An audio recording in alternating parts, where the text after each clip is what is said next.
said, okay, let's run the experiment. So I ran the experiment, and I got huge amounts of E. coli, just astronomical amounts.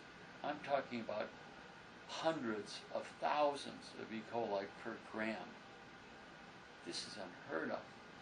And it's way over the limit. And one of the experiments I did is I would take the, I have these all bunched together on purpose for the picture. When I ran the experiment, they were farther apart. Because you have to be careful of cross-contamination.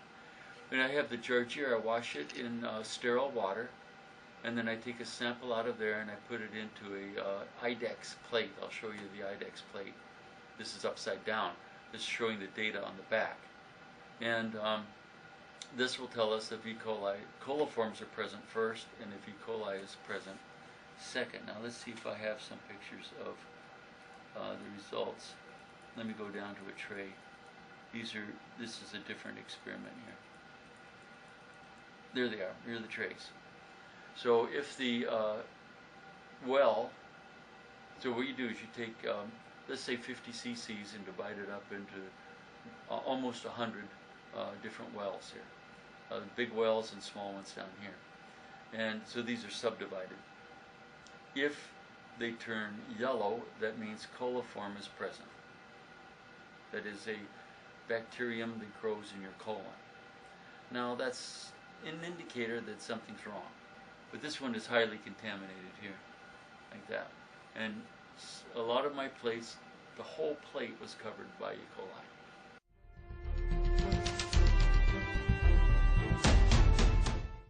And so that means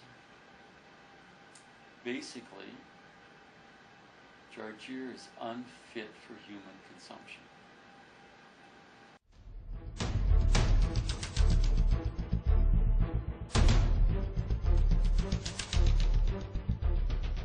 Back to that one again. So I said,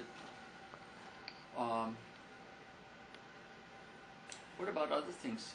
What about parsley and green onions? Spring onions and parsley and mint? What about them?